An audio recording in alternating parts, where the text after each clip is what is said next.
parantamilta nimeä ei Konstantinopolilta Istanbulua pitää saanutkaan.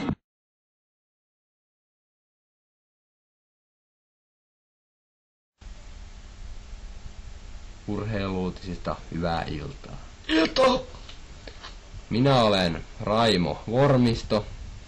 Ja minä olen Igor Kourasenko.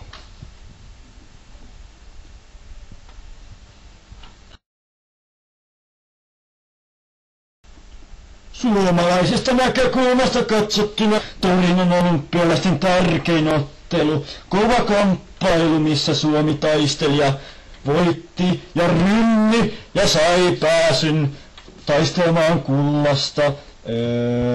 Tässä on meille pieni näyte tapahtuneesta.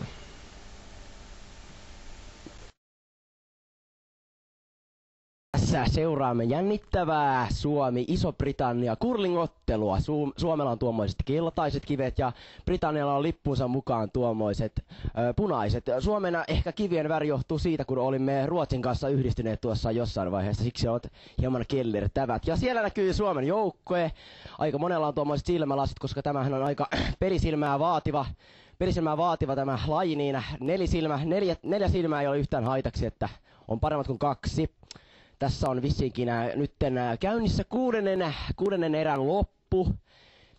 Siellä semmoinen tiukka suomalaisilme katsostelee tuota kiveä, kohti se lähtee. No niin, sieltä lähtee semmoinen kiviä painaa 15,2 kiloa. Sieltä se lähtee rauhallinen heitto. Tässä yritetään tämmöistä rauhallista heittoa tuonne tarkoitus oli tuonne punaiselle ympyrälle saada tuo kivi liikkumaan tuosta jäätä. No niin, harjatkaa Suomen pojat! Harjatkaa! No niin, hyvä. Viivan yli. Rauhassa. Ei harjausta. Hyvin valuu.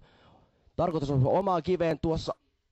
Osuukin hyvin jää siihen punaiselle. Aivan mainio heitto. Kuka sitten olikaan nämä tuntemattomia nämä Suomen curling-miehet, en tunne yhtäkään näistä, mutta ei se mitään. Hyvä oli Suomi.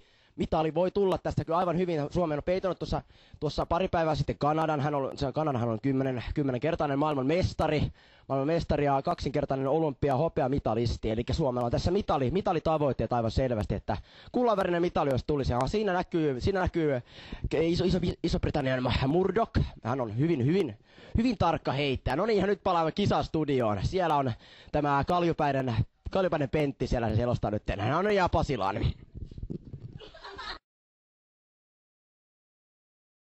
Eilen käyntiin myös hieman vähäpätöisempiäkin otteluita.